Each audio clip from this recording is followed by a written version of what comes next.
За. За эдийн засгийн хөгжлийн яамнаас асуух гэсэн юм аа. Хоёрхан зүйл асуух тий. 2 саяда энэ нэгдсэн төсвийн тэнцвэржүүлсэн тэнцэл 1.7 их 80 тэгээд энэ тоон дотор 26 оны орон нутгийн төсвөөс үлдэгдлийг нь санхүүжүүлэх зарлагын төсөв тусган баталж хэрэгжүүлэх гэх 57-гийн 3-ын заалт бидний төсвийн тухай байлаа. Тэгэхээр энэ 1.7 их 80 дотор чинь хэдэн хувь нь орон нутгийн зардал байгаа вэ? Энийг яаж харж байна вэ гэдгийг тодруулъя. За мөн засгийн газрын өрийн нийт хэмжээгээ нөгөө уг нь ингээд цаашаа доктортой ингээд 45% дээр барьчихгээд ингэж явж ирсэн. Энийг буцаагаад 50 болгочих гэж байгаа юм байна. Тэгэхээр энэ бол хязгаар л да. Хязгаар. Гэхдээ 45-аас дээш нь давуулаад 50 гэж тавьчихаар 45-аа давуулж хэрэглэх юм байна дор хаяж гэдэг ийм мессеж эдийн засгт өгөөд байна л да. Гадаад өрн байна өөр. Тэр энэ хоёр дээр нэг хариулт өгөөч. Энэ 2 сайд хариулъя. 5 номерыг. За. Засгийн газрын өр 50. Одоо госч нэмж байгаа учраас шалтгаан гадаад зээлийн өрийг ашиглалтыг сайжруулна. За хууль өргөн барьдсан байгаа 2 том төслөө явуулна. Хэрвээ 2 том төслийг гадуур гаргах юм бол бид нэр эдийн засгийг төвчүүлэх гол орон зай бол гадаад зээлийн ашиглалтыг нэмжээж л эдийн засгт өнөөдөр учраад байгаа хүндрэл бэрхшээлийг даван туулах гол одоо хөшүүр болгож ашиглана л гэсэн агуулгатай. За орон нутгийн төсөв зарцуул хэдэн хувиа гэдэг нь намар төсөв хуваарлтан дээр яригдана. Одоо салбарын зардлын хуваарийн асуудал яригдахгүй. Жохлон гишүүн тодруулъя.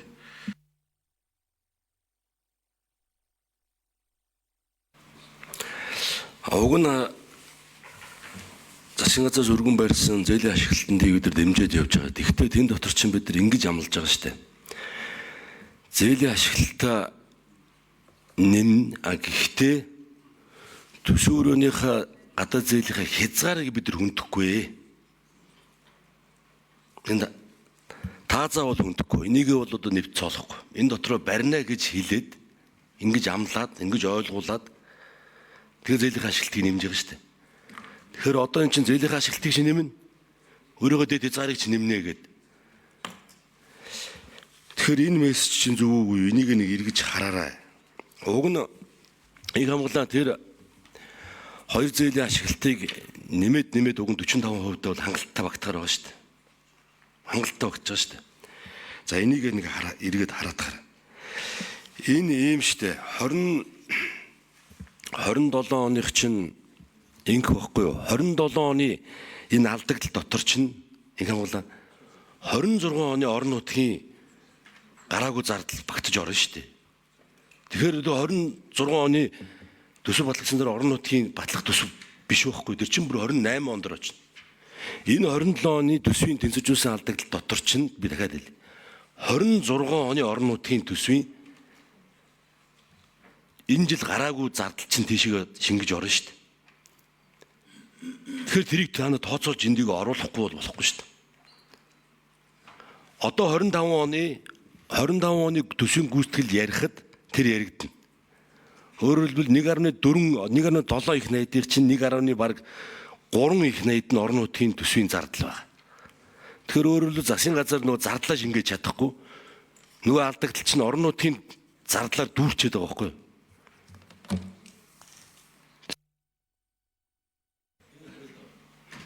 За 2 сайт. 6 номерыг. Сангийн гадаад зээлийн ашиглалтай нэмээд өгч ханддаг.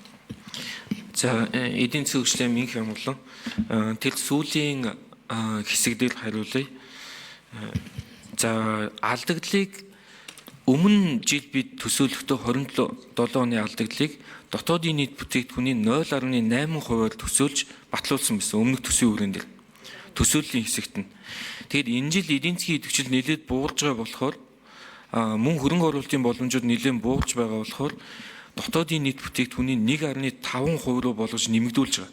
Тэгэхээр энэ нэмэгдүүлж байгаа орон зай бол бараг 800 тэрбумаар нэмэгдүүлж байгаа. Тэгэхээр энэ нэмэгдүүлж байгаа орон зай нь агуулгаараа ч гэсэн бас тэр орон нутгаас энэ алдагдлын орон зайд нэлээд юм хуваарлах болов гэд сангийн хамтын ярьж гад нэлээд нэмэгдүүлсэн ийм л тоо. Зээлийн үр дээр бол сангийн амнаас яг наривчсан тооцоон дээр хариулсан дээр. За сангийн ам.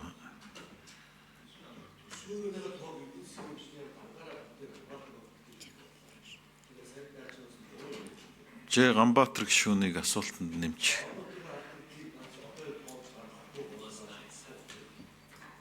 За сангийн ам 9 номер хариулъя.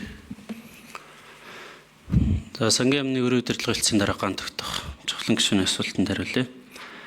За засгийн газрын үр дээр бол гадаад зээлийн ашиглалт яг ашигласан дүнгээр нэмэгдээд явдаг. Одоо засгийн газраас өргөн барьсан байгаа гадаад зээлийн ашиглалтыг нэмэгдүүлэх хуулиар бол яг одоогийн ашиглалт бол нэг жилд 1.2 их найд орчим гадаад зээлийн ашиглалттай байгаа.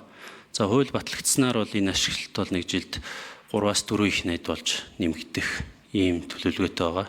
Тэгэхээр одоо жил болгон ойрын жилүүдэд 3-аас 4 их найдын гадаад зээлийн ашиглалт ингэж нэмэгдснээр бол бас засгийн газрын үр дээр бол тодорхой хэмжээгээр нэмэгдэх ийм төсөөлөлттэй. Тэгэхээр 27-28 онд бол хязгаарыг 50% бахаар төсвөрийн мэдээлэл дээр оруулж ирсэн.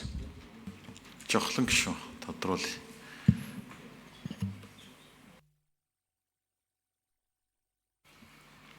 За эдийн засгийн хөгжлийн их хамгаална. Их хамгаалнараа над асуудлуудаа яг тэр угаар нь сайн олж харж сайдтай сайн сэнэглэж байгаараа. Наадах чинь ийм штэ. Уг нь өмнө гишүүдийн өргөн барьсан дотор над орон нутгийн алдагдлыг чи уг нь шийдсэн залт байсан штэ. Тэрийг их хурл дээр дэмжүүлж чадаагүй. Тэгээ сая засгийн газар өргөн барихтаа тэр хэсгийг асцсан байл. Одоо тэгэхээр иргэжлийн 1.7 дотор чинь бараг 1.5 нойнууд бараг орон нутгийн зардал ороод ирнэ. Тэгэхээр цаана засгийн газарт маш бага орон зай үлдэж байгаа шүү. Нэгдүгээрт. Тэгэхээр тэр хуулиа оролдох хэрэгтэй байхгүй юу? Орон нутгийн тухай хууль, төсвийн тухай хууль тэр 57-гийн 3-2 гэж байгаа. 64-ийн 1-2 гэж байгаа. Эдгээр заалтуудыг ирж харж янзлах хэрэгтэй. Уг нь энийг дагуулж орж шийдсэн болох байсан. Нэгдүгээрт. Хоёрдугаарт ган тогтох дарга тэгэхээр наад тоонуудаа эдийн засгийн хөгжлийн амд өгсөн л байлгүй дээ. 3-аас 4 их найдаар нэмэгдэхээр нэмэгдсэн ч гэсэн 45% дотроо байрна шүү дээ. Чөлөөтөр байрна. Наа чин 45% ч одоо гүйцэтгэл чинь 38-9% та гарсан байгаа. Цаана орон зайны чинь бараг 6% байгаа байхгүй юу? 112 их найдад чинь 6% гэдэг чинь бараг 7 их найд байхгүй юу? Тэгэхээр наа чин 3-аас 4 их найдад чинь 45 дотроо хангалттай байрна. Цаана дахиад орон зай гарна. Тэгэхээр одоо наадах чи ингээд засгийн газар өрөө нэмэгдүүлэх гэж байгаа юм шиг ийм мессеж очих байхгүй юу хөрөнгө оруулагч нарт. 45-гээд хэдүүлээ ингээд 38-9-төр гүйцэтгэл нь аваачаад 45-аас итрүүлэхгүй гээд дунд хугацаанд баталсан ш цаашдаа нэг 4-5 жил доорож бид нар ингээд сахилгуудаа ингээд явна. Одоо наадах чи гадна талдаа та нар одоо дахиад бондонд явна. Хамгийн дөрөнд энийг чи асууна. Яагаад 50 болгоц юм бэ? Тэгэхээр эрөө дотоодын нөхцөлийг түүнээ нэмэгдэж байгаа бол нэмэгдсэн ирээд 45 дотор ч нэмэлт орон зай гарах учраас Даан хөр сайд хариулъя. За өрийн тооц 60% хуулиар хязгаар. Тэгээд жавхлан сайд яриад байгаа гишүүн яриад байгаа 45 болох бодлогын зөв. Эдийн засгийн хөгжлийн амны бодлого бол энэ дээр байгаа. За ингээд 5% нэмэгдүүлж байгаанд бид нэр одоо засаг газарт хөрөнгө оруулалтын шин одоо саналууд гадаад зээлийн асуудлууд гарч ирж байна. Жишээлбэл одоо нисэх буудлыг өргөтгөх. Манай 8 одоо гацтай Чингис хаан онгоцны буудал ачаал нь 3 дахин гэтэрсэн. 2.4 сая зорчигч авчихсан. Одоо ингээ Японы засгийн газартай дараагийн 11 гейт бүхий дараагийн шинэ нисэх буудлын асуудал. За дэд бүтцийн асуудлууд. Замын одоо хөрөнгө оруулалтууд. Гадаад зээлийн ашиглалтууд яригдж эхэлж байна. Тэгэхээр тэндээ ямар ч байсан нэг 5% нөөцтэй явъя. Шинэ эдийн засгийг идэвхжүүлэх яг энэ төсөв санхүүгийн хүнд үед гадаадын хөрөнгө оруулалт, гадаад зээлийн ашиглалтыг нэмж явах нь их зүйтэй гэдэг ийм зүйл дээр бид санал нийлсэн тэгээд оруулж ирсэн байгаа. Ганбаатар гишүүн асуулт.